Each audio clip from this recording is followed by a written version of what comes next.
मैं हारूंगा नहीं। আমি Jyotishree Biswajit, astro numerologist, reiki crystal Hilaire.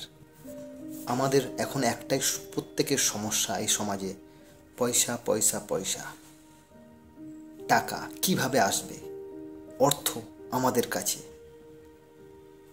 এইটার একটি ছোট্ট গল্প মাধ্যমে আপনাদের বলবো যে টাকা কিভাবে আসবে। একদিনে কোটিপতি হওয়া যায় না, একদিনে লাখপতি হওয়া যায় না। বব প্রক্টর একজন লেখক, ইন্টারন্যাশনাল একজন লেখক বব প্রক্টর কি বলেছেন পয়সা কিভাবে আসবে জীবনে, শুনুন তার একটি গল্প। একটি থিওরি, যেটা কোনো জাদুটোনা টোটকা বা কিছুই নয়, এটি একটি বিজ্ঞানসম্মত থিওরি। আপনাকে ইউনিভার্স ব্রহ্মাণ্ডের কাছে বলতে হবে, 3 দিন করতে হবে এই ম্যানিফেস্টেশন। দেখুন কিভাবে ম্যাজিকের মতো আমরা জীবনে কাজ করি।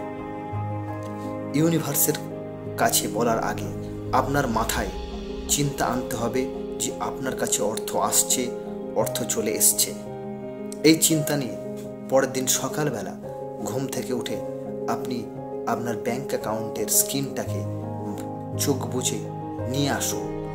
নিয়ে আসুন যে আপনার ব্যাংক অ্যাকাউন্টে 1 লক্ষ টাকা দেখা যাচ্ছে।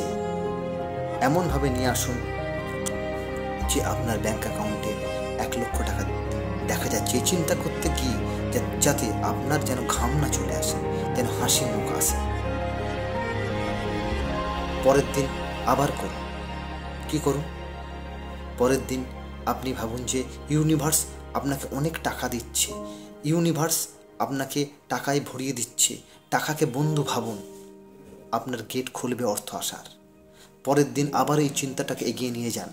ইউনিভার্সের কাছে বলুন, ইউনিভার্স তোমাকে ধন্যবাদ, ইউনিভার্স এই ব্রহ্মাণ্ড তোমাকে ধন্যবাদ আমাকে এত এত টাকা দেওয়ার জন্য। এইভাবে 3 দিন লাগাতার ম্যানিফেস্টেশন করার পর আপনার ব্রেনে একটি নতুন ধরনের তরঙ্গের উদ্ভব হবে। পয়সা মানে একটি আলোক, একটি আলো, একটি ঊর্জা। পয়সাকে বন্ধু ভাবুন, পয়সাকে রেসপেক্ট করুন। দেখুন আপনার জীবনে পয়সা আসার পথ, টাকা আসার পথ খোলে কিনা। ভিডিওটি দেখার পর 3 দিন অনুভব হওয়ার পর দেখুন কতটা আপনার জীবনে টাকা আসার আইডিয়া পথ খুলে গেছে। কিন্তু ইউনিভার্সকে মন থেকে আপনার ভাবনা যেন ইউনিভার্সের কাছে পুরোপুরি পৌঁছায়।